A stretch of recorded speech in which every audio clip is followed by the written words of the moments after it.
What's up, everyone? This is the ClearPath Podcast. We're back at it again with another NBA podcast. My name is Max Chang, and with me, as always, my good friend Nick Lombardo. Nick, want to say hi? How's it going? And yeah, today we're going to do a little bit of a mid-season checkup, just kind of doing NBA rewards, kind of checking in on where we think what we think the All-Star team is going to be, what we think the awards are going to be. We'll give a couple picks, and then we're really going to dive deep into how we feel the season's going so far. So I think, Nick, you want to start with the All-Star teams? Yeah, sounds good. I just want to say one thing about the season so far. We've seen a lot, especially I know at the start of the season, there was a lot of different things going on. But there was like one piece that I really found that I read that I thought was really interesting. It was by Owen Phillips on the F5, and it was about all the different starting lineups used. And there was a pretty high correlation between like teams that had used a lot of starting lineups or teams that were spending a lot of money on players who were injured and like who was succeeding in the standings. So like just quickly running through this, teams with the most starting lineups used. At the top, you have the Heat with 16, Wizards with 14, Nets with 16, Cavs with 14, and Boston with 12. So that kind of explains some of the teams that we've seen being underperforming a little bit. Yeah. And then teams with the least amount of starting lineups used, you have the Knicks at 3 and the Bucks at 3, and then the Bulls at 6, but they're the Bulls. But yeah, I just thought that was interesting. And then also with the amount of 3-pointers that we've seen being shot this season, how, a team's 3-point percentage really affects, whether or not it's going to be a win or a loss. So I think it's been a really fun season so far, and I'm excited to get into these all-star picks.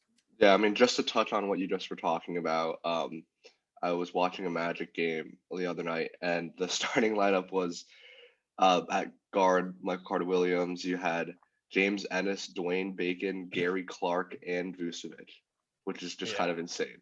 That's their starting lineup. I think like James Ennis and Gary Clark both might not be in an NBA roster if this was a normal season. Yeah, Gary Clark is a tough one. There might be like 2.5 NBA players in that starting lineup, but yeah, not to spoil it. But I had to figure out a way to get Vucevic in there because even though the Magic only have like 9 wins, he has been like ridiculously carrying that team.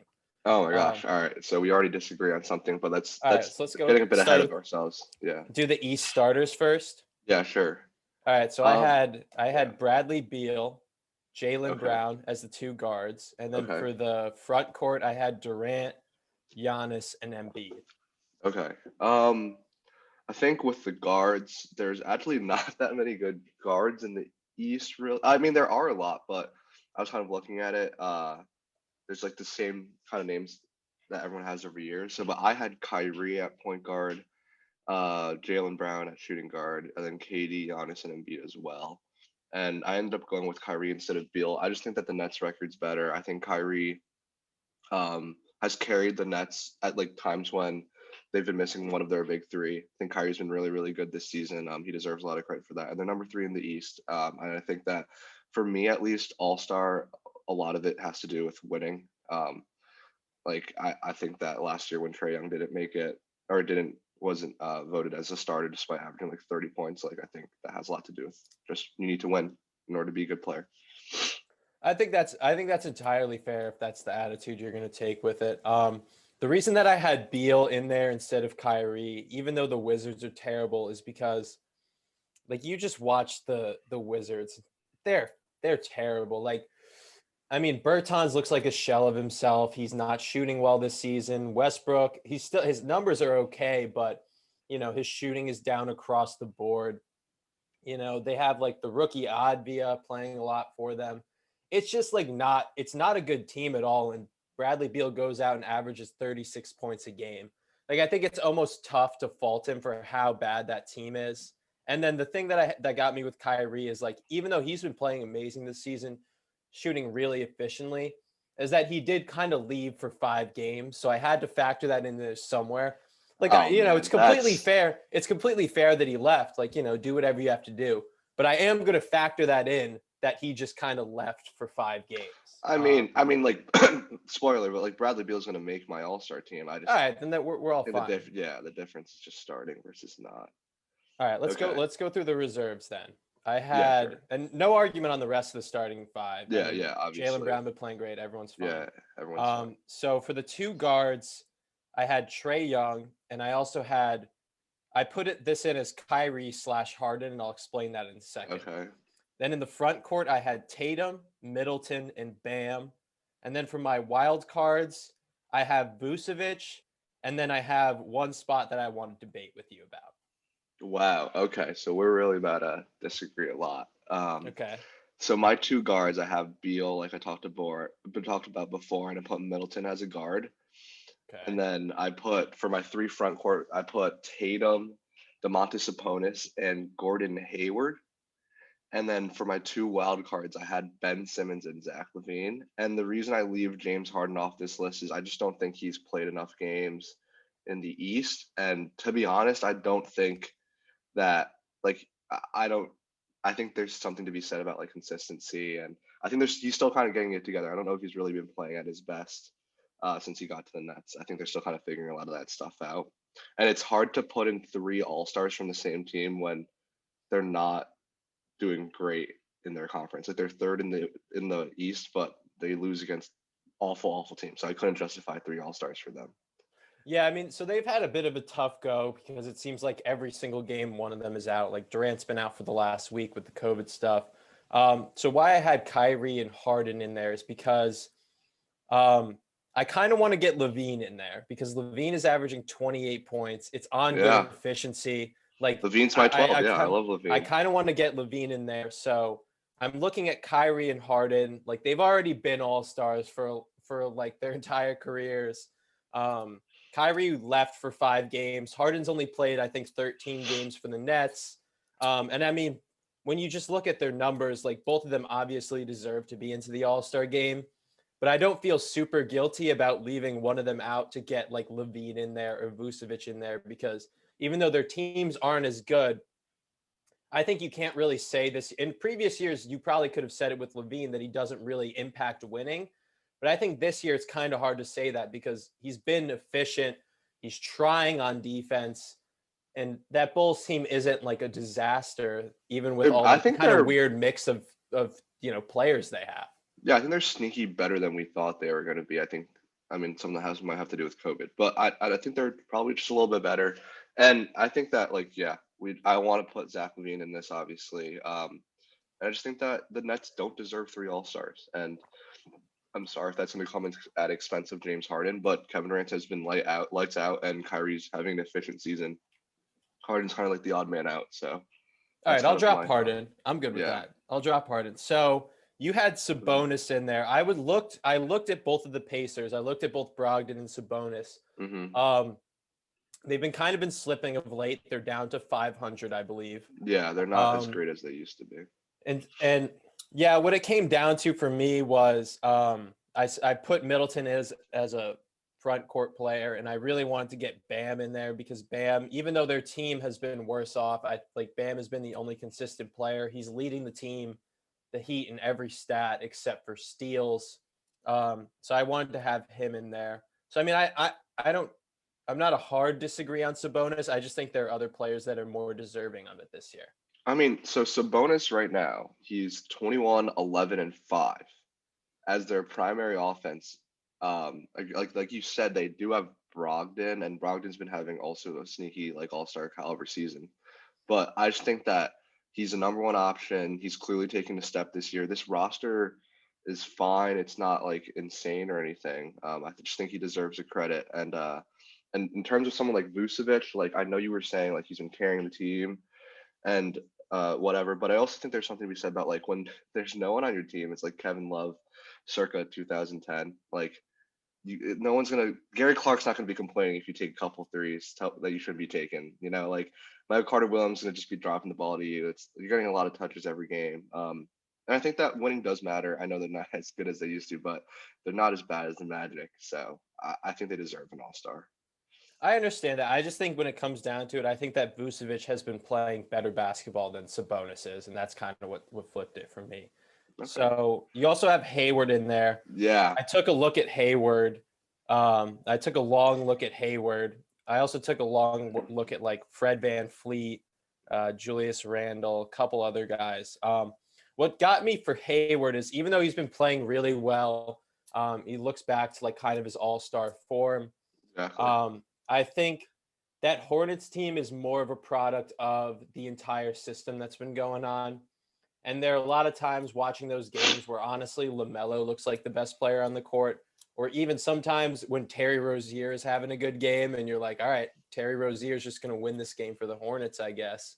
So I think Hayward's been playing really well, but I just didn't think it was good enough for me to try and put him in over some of these other guys like Trae Young, who has the Hawks and, in the middle of the playoffs, and he's averaging like 30 and 10. But I don't have a strong argument against Hayward. I think he's been playing really well. I just thought other guys are playing better. I think Hayward comes at the price of me putting Middleton as a guard, which I guess is a little bit controversial. I know he doesn't really play guard anymore, but he is one of their primary ball handlers in a lot of important situations. And yeah, I just think that I just kind of wanted to give the Hornets an all-star. And I do think that Hayward has returned back to his form. He's clearly when we were talking about him this offseason when he signed that huge contract, we were kind of saying this is such a risk. But if you're getting this version of Gordon Hayward for the next 4 years, and it's completely justified, and maybe even more so because you're not going to draft. It's going to be really hard to sign this version of Gordon Hayward if it was this offseason instead of last offseason, right? And he does lead the Hornets in points per game. He's clearly their number one option. I think, like you said, it is a really good system down there, but he is their best player, I think, at least as of now, until we'll see what happens with LaMelo as the season goes on. But I just think he deserves a lot of credit right now. And that's why he made my all-star team. Agreed. So you had Simmons in there too. I took a long look at Simmons. But I also took a look at Tobias Harris over there. And ultimately what I came down to is I think that the reason the Sixers have been elevated so much is because of Embiid. And Simmons, on offense, his numbers are just okay. But I also think he makes a big impact. Compared to some of the other guys, like Trae Young's averaging 30 and 10. But Simmons is 14, 8, and 8. I know 14 is a low number, but he's flirting with a triple-double.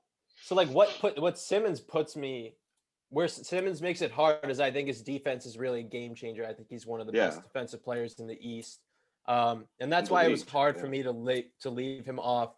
What I ultimately came down to is that I'd rather get more teams onto there.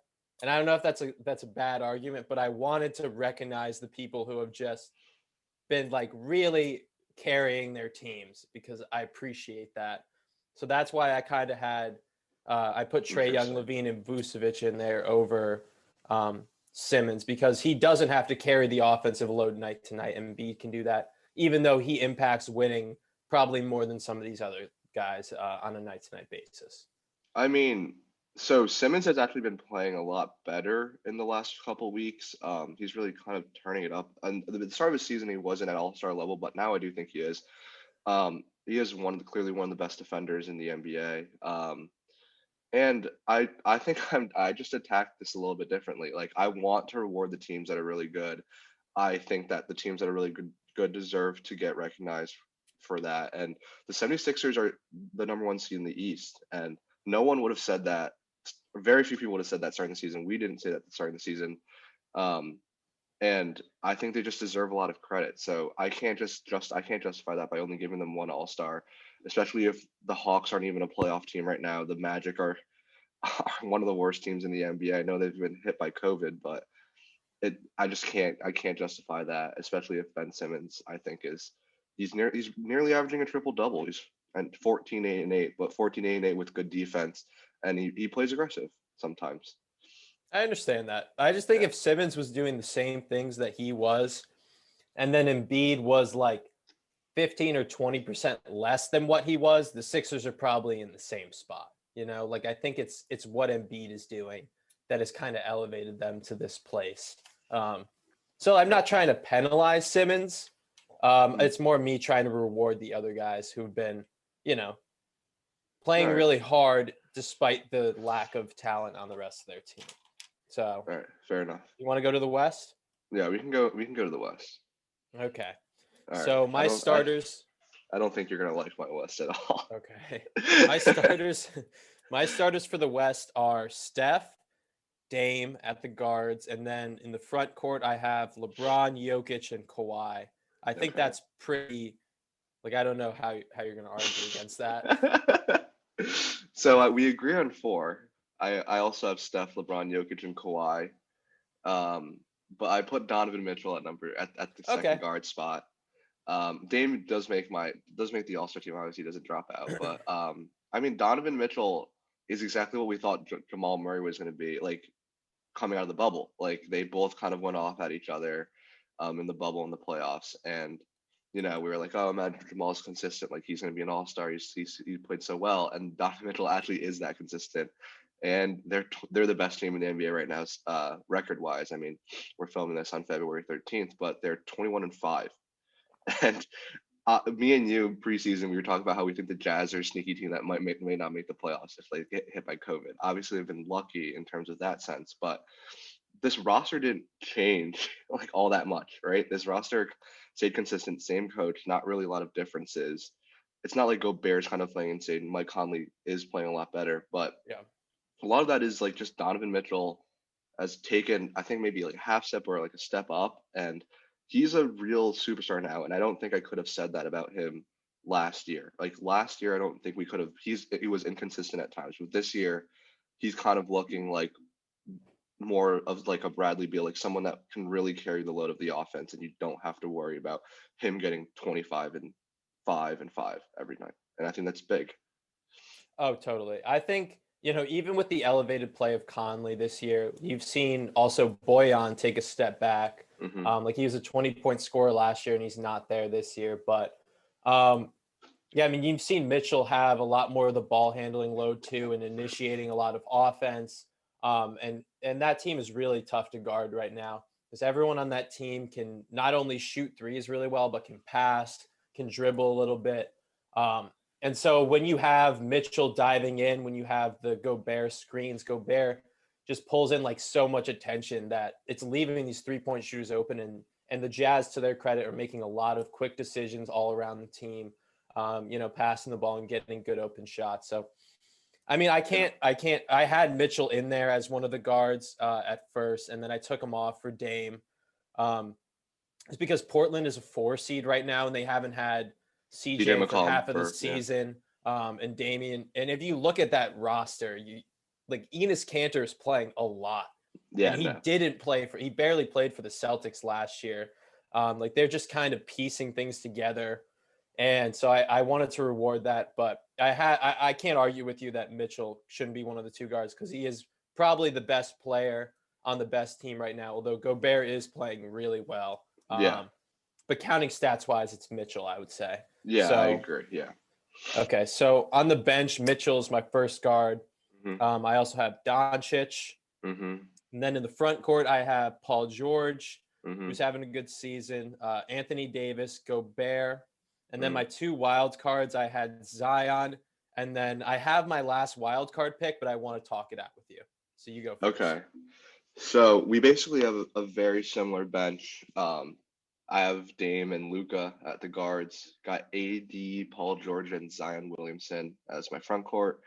And then as my wild cards, I have Devin Booker and Mike Conley. Okay. Um, I get that Gobert.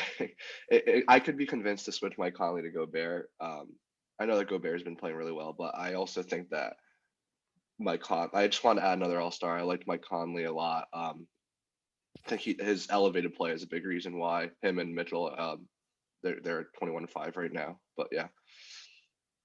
All right, so I understand the Conley thing. There are a lot of advanced stats that favor Conley.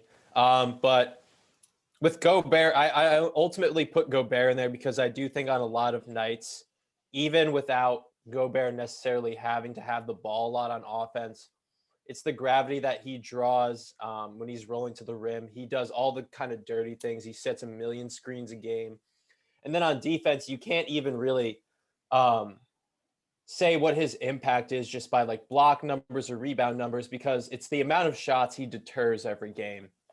Where you'll see guys who are running into the paint and then are about to put up a shot, and then they see Gobert, and all of a sudden they just turn around, and then they're forced to like pass the ball off, give a Yeah, different he shot. does. Yeah, he He changes their protects the defense. entire paint. He's the anchor of that defense. And on offense, even though he can't shoot, he opens up a lot for them just by virtue of his screening and rolling, because you have to send a help defender down to stop him if he's on a screen and roll. And that's automatically leaving a corner 3-point shooter open. Like, he's very essential to what they do on offense and on defense. And so I think he's definitely at least their second best player. I think some nights he's their best player.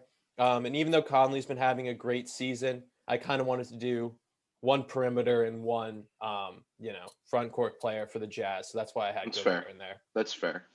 I mean, I can't really argue with any of that. I thought that, All-Star game, I want to be a little bit more Yeah, fun. well, And I think that Gobert yeah, also that's the gets. thing. Is like Gobert's no fun to have in an All-Star game. No, yeah, his yeah. He gets killed by that every year too. Like, he misses All-Star games and then makes All NBA teams because of like this specific reason and the way that they do positions, because he's just purely a center. So he gets kind of screwed in here. Whereas like Luca gets double shots because he's a guard and a forward. You can kind of put him in both. Yeah, I mean, like, I have a list of like 10 other players I was considering for this last spot. That Yeah. would be a lot more fun than Gobert. Yeah. So I had penciled in for my last spot, Booker, but other players Interesting. I was considering at the spot, De'Aaron Fox has been having a great season, and now the Kings are like right outside the playoffs. Sure. I wanted to give a shout out to DeMar DeRozan just because the Spurs I are was in the thinking about him. playoffs. The Spurs Yeah, are I in the was thinking. playoffs somehow, and he hits a lot of big shots for them down the stretch. He's sneaky good, Um, yeah. Shea Gilgeous-Alexander has been having a really Hmm. good season, become a legit number one option on a Thunder team that's treading water. They're doing okay right now. Yeah. Christian Wood got hurt, but he Mm, was having a great season before that. yep. Ingram is the best player on the Pelicans some nights, even though Zion is playing really, really well right now. Yeah. So I had all those players in consideration. Yeah. Ultimately, I wanted to have a member of the Suns represented because they were, so close. And I Yeah, think I agree. even though CP has been playing really well for them, I just thought it should be Booker, since he is the number one option every night, even though Chris Paul has been playing pretty well. Yeah, the Suns, I also agree with that. Like, I was trying to look to put one of the Suns in the All-Star team. And I think they kind of remind me of what you were saying about the Hornets before, just better. Like, they also are like a product of everyone. Like, Mikal Bridges is balling out this season. He's playing really, Oh really yeah. well. CP has been playing really well, but he's not as consistent as he was last year, I think. I think he does have more off nights. And I mean, Aiton's obviously been playing well. He's playing better on defense. But yeah, I think Devin Booker deserves a spot. I don't think anyone would argue with that, really. I like the DeMar DeRozan a lot. I was looking at him a lot because another miss that we had from our preseason was we thought that the Spurs would be awful, and now they're the 6th seed at 15 and 11. So like Greg Popovich just won't go away. It's insane. But yeah, I just couldn't justify it at the end. It just couldn't. It's the stats just, I don't know. Yeah, I mean, Match up. I couldn't do it. I couldn't do it with DeMar.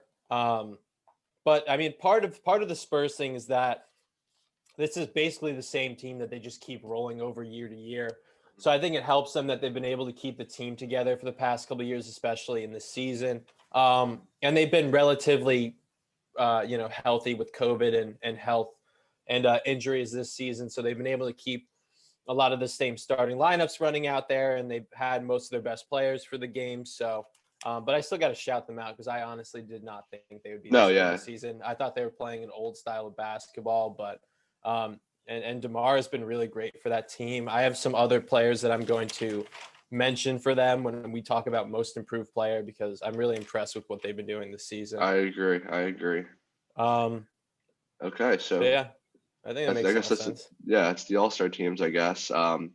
So I mean, I think that I don't think that right now that there's too much debate to be had about the All-Stars. I think Harden being left out is kind of could be a red flag. I just don't get he kind of gets screwed over because he's playing for the Rockets and the Nets, and I don't know like how you're gonna fit him into one team, the East or the West. But yeah, I guess we can move on to a couple of our awards and where we think they're at. Yeah. What do you want to do first? I have Rookie of the Year first. I think this is like a pretty straightforward Yeah, we one. can do Rookie of the Year. Yeah, Do our so top three for him, and then I'm gonna shout out some other guys I considered. yeah, I mean, I think it's like pretty obvious. There's Lamelo and Halliburton are clearly above the rest. Lamelo kind of pulling away from Halliburton, I'd say even now. So he's number one, Halliburton's two, and then three. I had like a couple candidates, but I eventually landed on quickly. I was considering Maxi for a little bit, but he's he's not playing enough or as well as quickly, I think. But Emmanuel quickly is like a big reason why the Knicks are really confident this season. Is like change of pace off the bench. He's a really consistent finisher, especially with the floater. I think he brings a dynamic to their offense that the Knicks really, really appreciate. And yeah, no, I think that it makes a lot of sense. He's playing really, really well. That was also my top three. I had LaMelo one, Halliburton two, quickly three. Hmm. So if you had asked me a couple weeks ago, I think it would have been closer between LaMelo and Halliburton. Yeah. But LaMelo's really emerged now that he's starting. Hmm. Now that I Borrego is agree. kind of trusting him with the offense a little bit more. Hmm. I think he's doing a lot of things that are really special. If you remember, like the first game he played, he didn't score. And Yeah. he looked like freaked out. He looked like he didn't know what he was doing on offense. And I Yeah. started to get worried because I was kind of big on him in the preseason. But now he's really starting to understand the game a little bit better, playing more within the flow of the offense.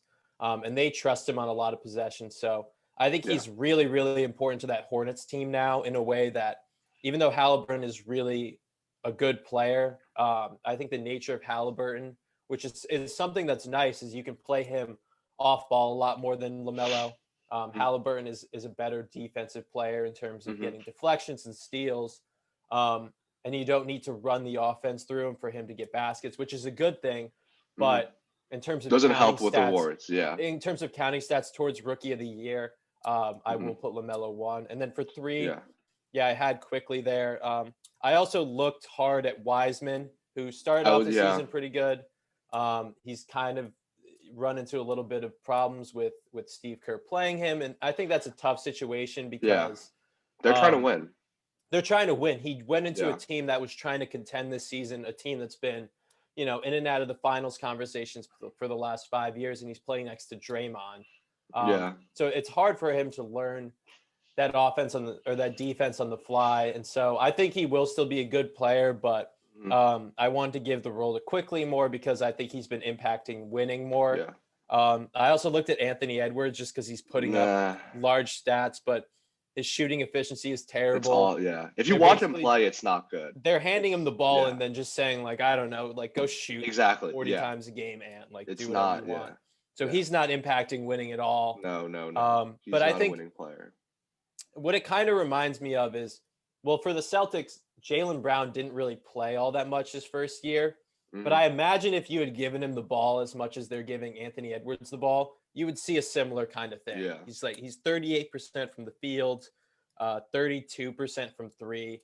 But he's just so athletic and explosive and quick that like there might be a good player in there. I just worry that they're building up these bad habits too much and just letting him go ISO and take Yeah. these I crazy agree. floaters. And it worries me a little bit, but I think he's It also. showing a lot of Yeah. promise at some points too. It also scares me that his veteran leadership is D'Angelo Russell, who snitched on Nick Young, and then Malik Beasley, who like is about to serve like a prison sentence and also like cheated on his wife with Larissa Pippen. So I don't like that.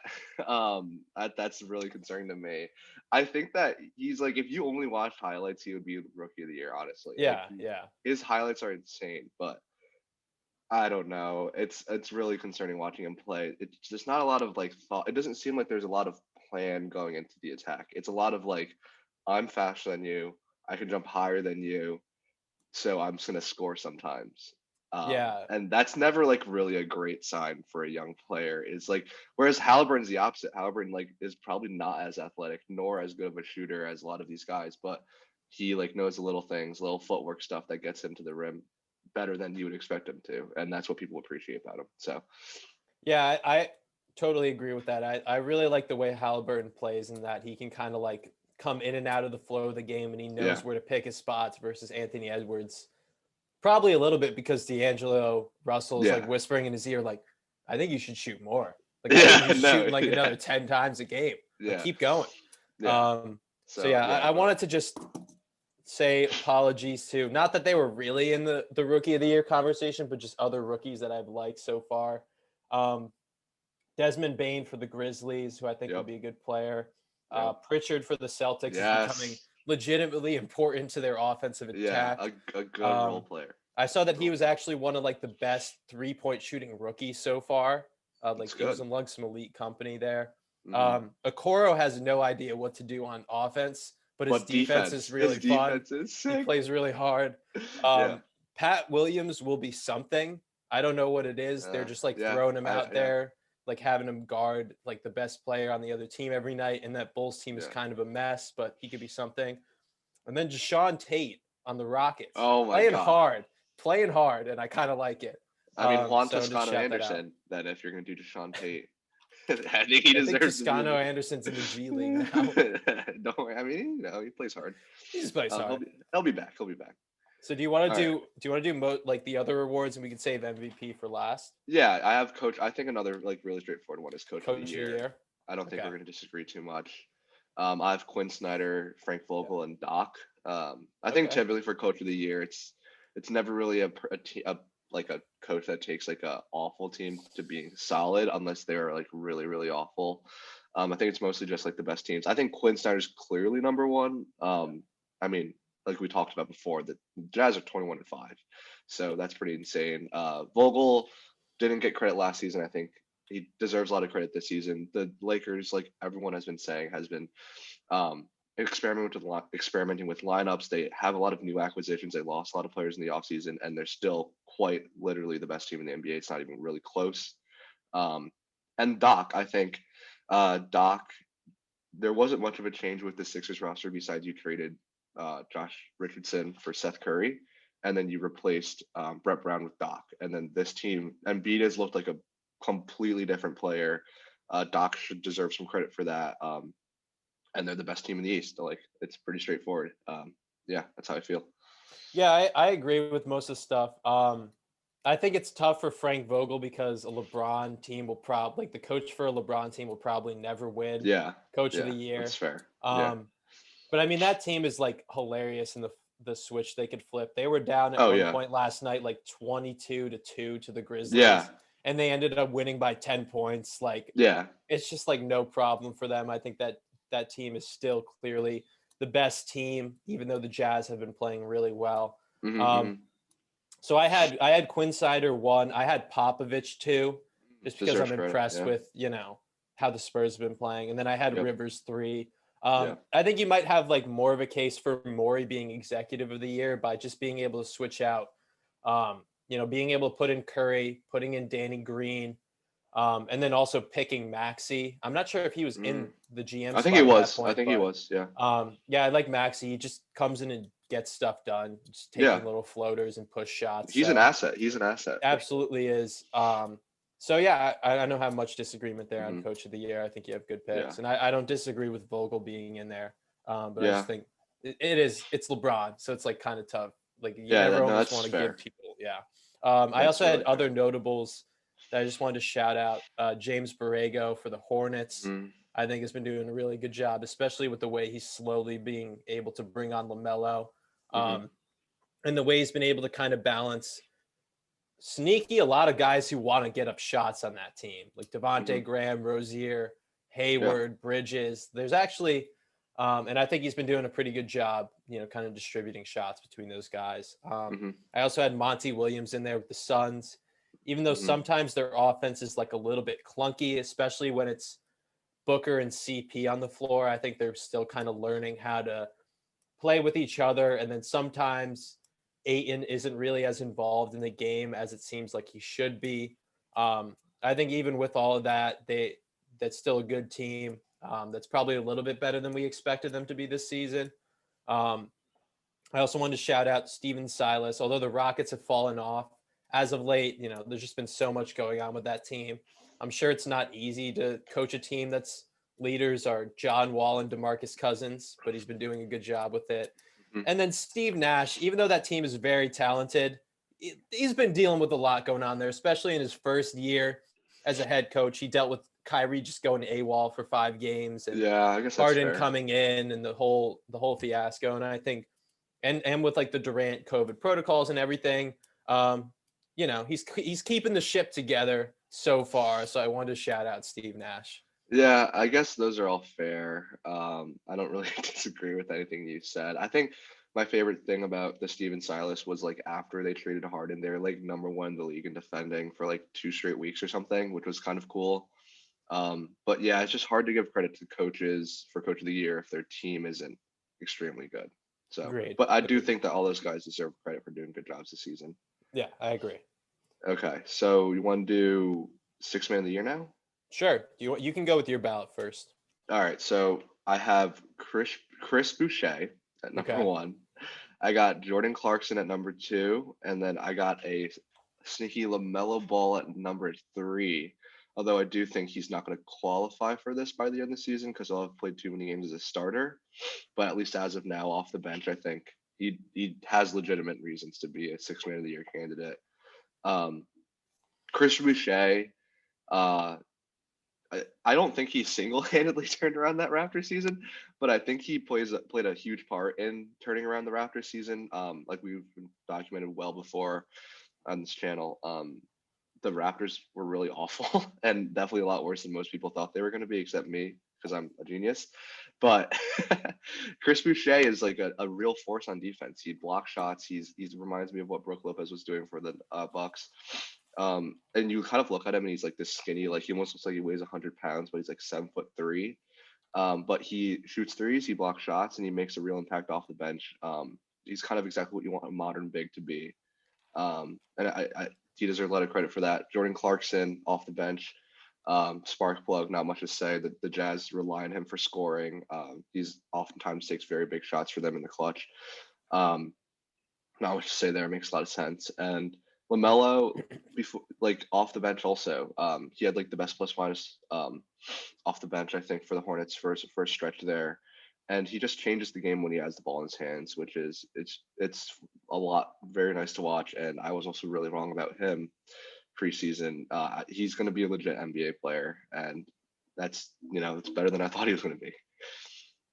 Yeah, so Boucher I looked at for this because he has been playing really well. He's one of those guys that he looks a little awkward on the basketball court sometimes, and like his shot is kind of like a weird shot where you're like, that's not going in. No. Like, there's no way that shot is going in, but then sometimes it does. He's shooting 53% from the field, 44 from 3, and 74 from the free throw line. I mean, he's upped his scoring from 6 a game last year to 14 a game. He's rebounding better. He's doing more assists. I mean, all across the board, he's playing better. His shooting's kind of tailed off from where it was at the beginning of the season, but that was kind of expected because he was shooting at like an unsustainable level. So I looked at Boucher, but ultimately I decided some of these other guys have a better case. So I put Clarkson as 1. I think they initiated a lot of offense through him, and he's went from one of those guys that you're like, all right, whatever, Jordan Clarkson, like streaky shooter. But now it's like a legitimate, like, oh, Jordan Clarkson is open. Oh, like we messed up there. Yeah. He making a lot of shots, making a lot of really tough shots for them. And I think he's a big reason why that team has played a lot better. I agree. So the second player I had is Eric Gordon. So he started 8 out of the 20 games. So I'm not sure if he's going to end up being, ineligible for the award, but he's averaging 18.5 points off the bench. And I think he's one of the biggest reasons that the Rockets have been able to, kind of coast even with everything that's been going on there. And then in my third spot, I wanted to put Norman Powell in there because he's just been a good bench player for the Raptors for a while, averaging 16 off the bench. But now he has one too many games started for them. But I think he's just a really solid player off the bench, like just comes in and just scores no matter what's going on. But so instead, I'm going to put Goran Dragic in there, who's really important to what the Heat do. He's been hurt a little bit, but I think when he's out there, he's sometimes the best perimeter creator for the Heat. And so I wanted to recognize him, especially because he's never complained one day about, Kendrick Nunn starting over him or Hero starting over him. Like, he always lets everyone else shine around him, but he's always super important to what they do. So I want to recognize him. And yeah, I mean, I think Boucher still played well. And yeah, LaMelo, I left off entirely because I figured he would start too many games for him to be eligible for this. Yeah, that's by the end fair. of it. Yeah.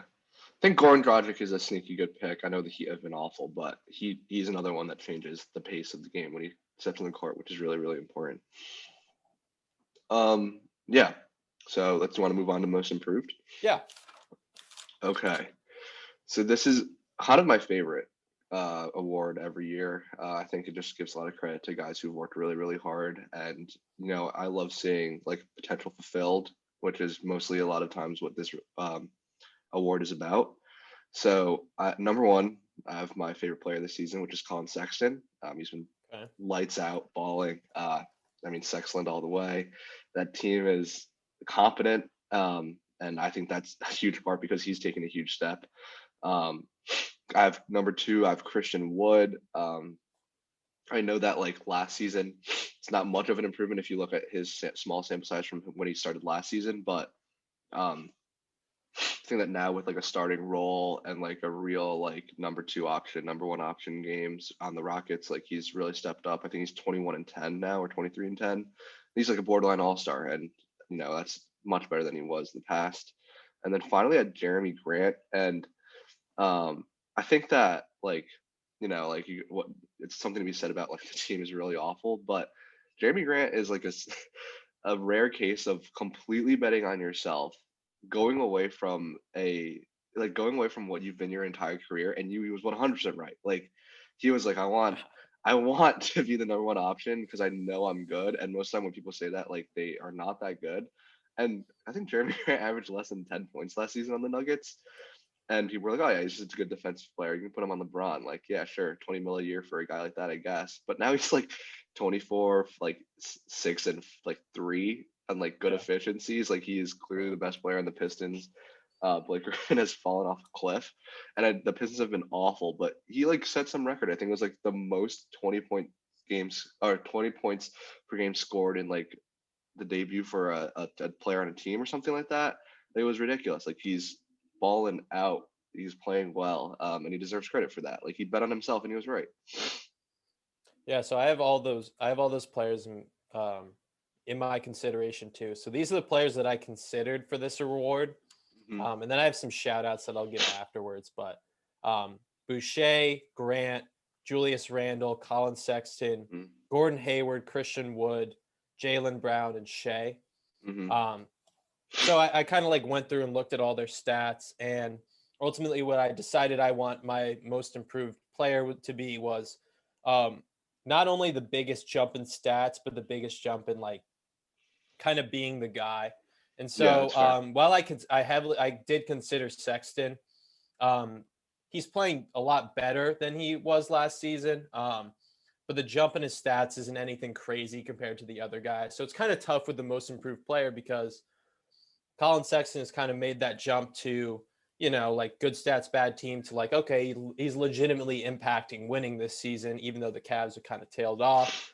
But I just thought and this kind of same thing I found with like Gordon Hayward and Julius Randle is like their stats didn't jump enough to where I didn't want to give the award to some other guys. So, so my first overall was Christian Wood. Obviously it's sad that he got hurt, but I mean, playing like exactly the kind of stretch big man like you would want in today's game. I mean, he's shooting 56% from the field, 42% from three, 22-10. Like that's exactly what you would want. And I think he was a big reason why the Rockets are playing well. And it's sad that he got hurt. I hope he comes back soon. The second player I had was Jeremy Grant. I said doubled his scoring average, getting more assists, playmaking more, getting more rebounds. The Pistons are just running things through him in crunch time, which obviously the Pistons aren't a great team, but like he's kind of tough to stop. He's long, he's shooting really well. Actually, he just suddenly jumped 13 points on his free throw shooting. Now he's like an Yeah. 87% free throw shooter. Yeah. Like, it's insane. I can't believe when you and me probably felt the same way when they gave him that contract and we were Yeah, we're like, like, oh, it's classic wait, so Pistons. like Grant's the number one option now? Like, what's Yeah, going we're like, on? And well, he what's going actually on? is. Like, he And he's is. legit. Yeah, he's Like last legit. season, he was like, no. You guys don't understand. I'm a number one option. Yeah, and He is. yeah, no, he is. Like, it's crazy. I can't remember another time in NBA history when someone has bet on themselves this much, and it's just they were right. There's no reason they were wrong. Yeah. And like It's crazy. still playing really good defense too. So now it's like, is he one of the like top 15 most valuable wings in the league now? I think he probably Like, maybe. is. Yeah, he probably is.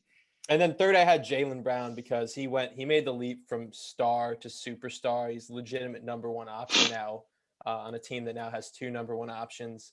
Playmaking a little bit more too. I've been impressed with, the way he's been able to not only create offense for himself, but create offense from others.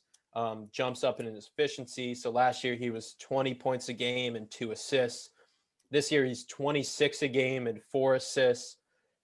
His shooting is 51, 41, 78. And with Kemba being out a lot, he's had to take on a lot more of the offensive load. And Tatum's kind of been tailing off with his shooting efficiencies recently. And I think Jaylen, for the past couple of years, he's been the most consistent player on the Celtics. I think there's an argument to be made that this season he's been their best player, from start to finish. I agree. So I think he has been. I think him making that leap, I wanted to put that in there. Even though I love what Sexton's been doing, I just felt like the jump that the other three guys have made was like better. So like Sexton kind of gets penalized a little bit for being like pretty good and then going from like pretty good to like very good, Yeah. So yeah, that's what I mean, I had. I I also wanted go ahead. Yeah, you go ahead. No, you go ahead. I also just wanted to give shout outs to some other guys really quick. On the Yeah, sure, go Spurs, ahead. Keldon Johnson and Yes. DeJounte Murray. Yes, Keldon Johnson. Michael 9 Porter points to Jr. 16. Yeah, Michael Porter Jr. Becoming like, being able to keep on what he was doing in the bubble. Lou Dort is like finally shooting well this season and he's playing hard. He's another top 15 good wing in the league. Honestly. RJ Barrett, even though sometimes I watch the games and I'm like, oh, RJ's out there? Oh, cool. I didn't know that. And sometimes some games he gets swallowed up a lot, but I think he's showing a lot more promise than he did his rookie year. And then also De'Aaron Fox keeping that Kings team alive. I think he's averaging like 23 a game. And then also Malik Beasley, because he's averaging 20 a game, even though that Timberwolves team is god awful. Just wanted to put those names out there. That's fair. I mean, I think in general with this award, it's hard to go from very good to great and still win the award. I guess like Luka last year kind of got a lot of buzz for it, but I think that was mostly because people didn't want to vote him for MVP, but still wanted to reward him for what it is. I just think it's really hard for like Jaylen Brown to get legitimate credit for it. But yeah, he's taken a big step. But yeah, I think like it's weird also this year with this award just because a lot of people have been getting a lot of opportunity just based on like injuries and COVID. And a guy like Chris Boucher has also like really benefited from the fact that Aaron Baines is like suddenly one of the worst centers in the NBA. Yeah. So he's been getting a lot of burn. But yeah, I think that all these guys we mentioned deserve a lot of credit. Yeah, and I think there's also something to be said that, stats are easier to come by this year than any other year. Oh yeah. Like when you have an NBA team, there's going to be at least one or two guys who are averaging 20 points a game. Mm-hmm. So I mean, it's not easy to average 20 points a game, but it's kind of opportunity and circumstance to the point where you have guys like Malik Beasley averaging 20 points a game, which he's a fine NBA player, but I don't think anyone would have expected that really. So yeah, that's fair. Yeah. Okay, let's go to the final one then, which is MVP, right? It's our final pick. All right, I think that this is another award that's kind of pretty straightforward, as of now at least. I'd be curious if your list was much different than mine, but so we'd have 5 picks for this. I have number 1 as LeBron, number 2 as Joel Embiid, number 3 as Nikola Jokic, 4 I have Kawhi, and 5 I have Donovan Mitchell. Okay. And I think that I think LeBron is the favorite right now. He should be the favorite. That team, like we said, is a dominant team. Um, they're just unstoppable. Like LeBron is a big part of that. He's playing better this season than I think he's played in a very long time. And he just deserves a lot of credit. Yeah, I think that he's been the best player in the league on easily the best team. Joel Embiid is a huge reason why the Sixers are really good. They wouldn't be good if he didn't take a step, like you said before. He finally looks like the kind of big that we've been waiting to look like. I still hate his like pull up threes and his like fadeaway jump shots, but they're going in now, so you can't complain. Like he's doing the same things, but they go in. So he's definitely an MVP candidate. And Jokic before him was like, oh, he doesn't score, he can't carry the offense. Has had a 47-point game and a 50-point game this season, and they were losses in both games. Like he is doing everything he can. He's also another guy that's almost near averaging a triple double. He is their primary ball handler on a lot of good plays, and he is sneaky unstoppable in the post. Like there's no one in the league that can really slow him down. He eats up a lot of like the best defenders in the league. And then besides that, Kawhi and Donovan Mitchell. Kawhi, there's not much to be said. The Clippers are really, really good. He deserves a lot of credit for that. He is their primary ball handler, and they don't have a point guard on that team, and he, dictates the offense for them. And I think Donovan Mitchell is just, I don't think he's actually like going to end up here by the end of the season, but this is just to give a little bit of credit to the Jazz and their organization. And 21-5, like best player on the best team right now, or best player on the best team with record wise right now is Donovan Mitchell. And and I also think that I don't want to give to someone like Giannis or KD. Like I think both, not KD and at like necessarily, but Giannis has been playing below expectations, I think. And we can't just keep throwing him in there every year because of whatever, because he's averaging 22, 10, and 3. Like, yeah, that's it. All right, my list was pretty similar to yours. I had Embiid 1 actually, and then LeBron 2. I had Jokic at 3. I had Giannis at 4, and then Kawhi at 5. So, reason I put Embiid like a hair over LeBron just because the Sixers are the number 1 seed right now. So historically, this award you have to be a top 3 seed. So even though LeBron is like still playing really well, I think even though LeBron is probably the best player in the league, I always feel like in the regular season, even though his stats won't really say it, he's not pressing super hard for the award right now. And so it's tough for me because I want to reward LeBron. I think he does deserve to have another MVP. Like he's gone a stretch of, I think, 8 years now without getting an MVP when he probably should. He probably should have been given an MVP one of those years. But I think the way Embiid has been playing this year, he is the catalyst for why the Sixers have been so good this year. Like they don't get to hear where, previous years Embiid could give you, 12 minutes of really, really good basketball. And this season, he's kind of putting the whole package together. He's playmaking. All of a sudden, like you said, he's making jump shots now. There's nothing you can do with Embiid besides just double team him. Yeah, and he can pass out of the double team. Yeah, he passes out of the double team really well too. And so I gave it a hair over to Embiid, but I'm excited to see how the rest of the season goes. Jokic, like you said, is doing everything for the Nuggets right now. Jamal Murray's playing fine, but he's not really the second star that they need. No. And with the Nuggets losing a lot of their depth, Jokic has been keeping that team, above sea level. And the only thing that I couldn't do with him is because they're not one of the top 3 seeds in the West right now. I couldn't really put him in there. I agree. Giannis, for everything that's said about him, there's no way he'll win this award. He won't win this award until he wins a championship. He's putting up pretty similar numbers to what he's done the past couple of years where he was the MVP. Bucks are a top seed in the East. So I think even though we all kind of have Giannis fatigue, and that's kind of what we do where, we did the same thing with Harden where it was like, okay, yeah, we'll give you an MVP, but if you're going to flame out in the playoffs, that's it. You're not getting it anymore. Sorry, buddy. That's what we're doing with Giannis. So I just wanted to, he's still been having pretty much a similar season to where he was basically a unanimous MVP. So I think we have to mention him. And then Kawhi, again, been playing really well for the Clippers this season. And he'll never win an MVP because he doesn't have the media machine behind him like some of these other guys do. And he's just not, he's not yelling at people. He's just like sitting there quietly, Yeah, just but he getting deserves his credit. point. Absolutely deserves credit because the Clippers have been really good this season too. Hmm. So yeah, I wanted to give my apologies to Damian Lillard, who has been, keeping the Blazers in it.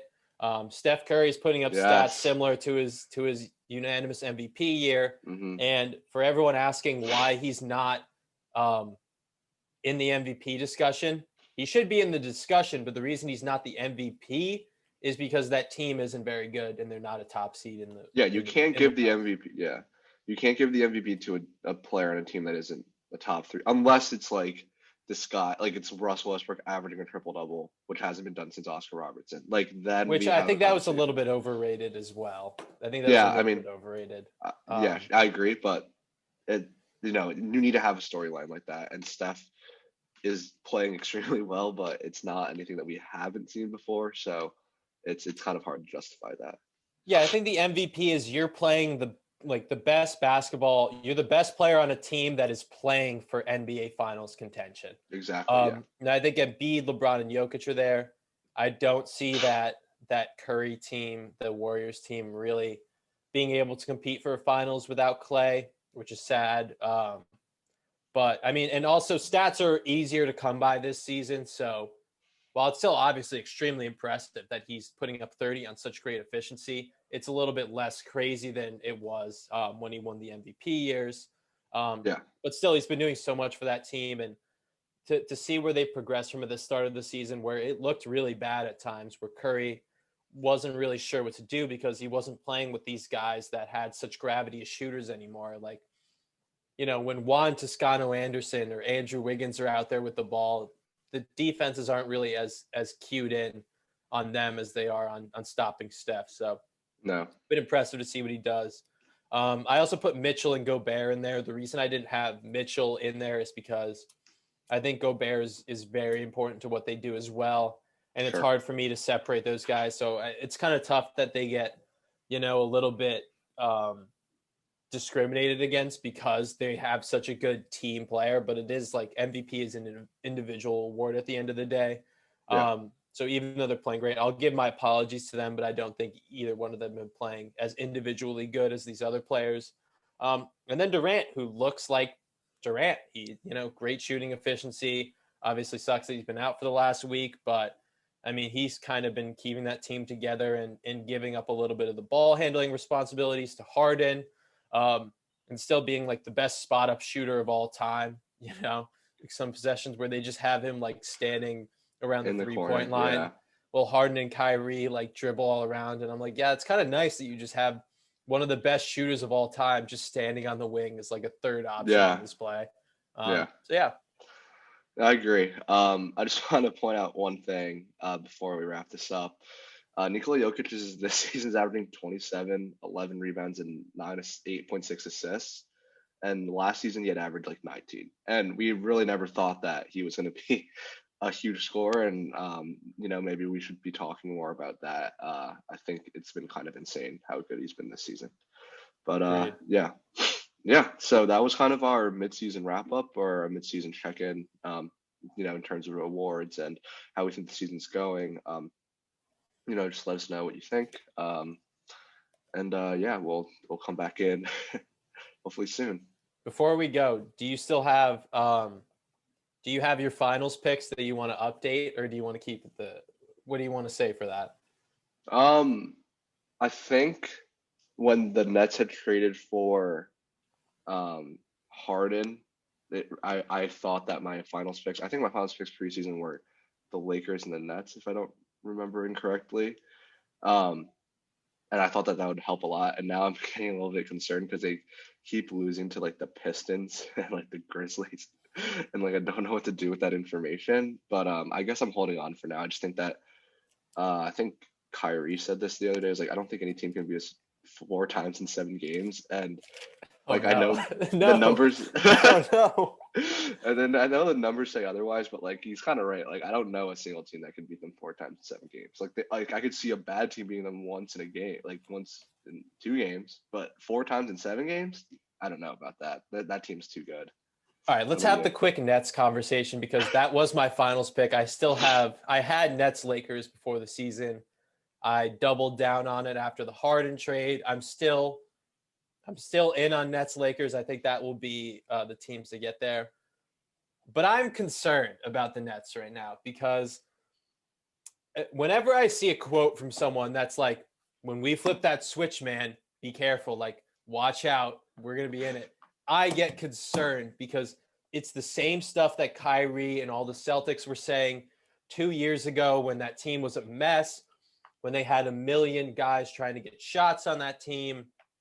And all they said was, I don't see any team beating us 4 out of 4 games in a 7-game series. And then the Bucks beat them 4-1, and it was sad, and the team gave up on itself. Now, and there's a similar thing that happened with the Clippers last year where they were like, hey, a lot of the guys have been out and injured, and we haven't had time to get everyone in. And once we flip that switch, like, be careful, watch out.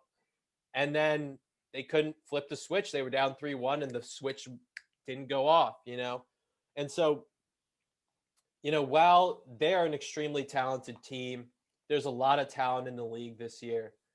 And at some point, it's going to matter if you don't have all of your best guys out there getting experience with each other, learning how to play with each other. So I'm not backing off of my Nets finals pick. I think they will be there in the end. But I'm concerned about this. Yeah, we're going to flip the switch. Just wait till we get to the playoffs. We flip the switch. At some point, it has to matter that you don't have all your best guys out there consistently playing together. I mean, I guess those are all fair points. The only thing I'm push back on is that we just literally have never seen a team that is more offensively talented than this team. Like that's just a fact. This is insane the amount of offensive shot creation they have on this team, and like I just don't know what other team in the East could beat them. Like genuinely, even like the 76ers, like even with Embiid being dominant, like Embiid could score 50, but who's guarding Kevin Durant on that team? Who's guarding like James Harden's getting stopped by Ben Simmons, I guess. Like you can't really slow down James Harden. So that's the only thing that I push back on is I am concerned, but I just think that talent wise, like the Sixers or the Clippers last year, like talent wise, they were not nearly as good as this team right now. And even the Celtics in years past, like they're just not as good as this team is right now. And I can't see it. But I am concerned. That is a little pin put in my head I'm about like, that. it's something I'm monitoring. But yeah, when it comes Yeah. down to it, I mean, um, the Bucks, like Middleton has been playing unbelievable this year. Um, and I think Holiday has been a really good pickup for them, probably a little bit better than I even expected. Um, some of the on-off numbers and the advanced stuff with him are like really, really in favor of him. Um, but when it comes down to it, I'm not gonna, even as good as Middleton has been, as efficient as he's been, um, and he is more of their crunch time scorer now. Like they've kind of taken the ball out of Giannis's hands a little bit down the stretch and given it to Middleton. He's been awesome. I'm not going to pick that three-headed monster that Brooklyn has over Chris Middleton to Yeah. score in the last couple of minutes. And with the Sixers, like you said, they have no one to guard Embiid, no one at all. But if it's going to be Tobias Harris staring down Durant at the end of the games, or I don't know who is guarding, Kyrie on that team. Like you put Simmons on one player, and then, you still have Seth Curry's two of guarding the other. Seth Curry or Danny Green trying to chase around Kyrie. Like Yeah. forget about it. Yeah.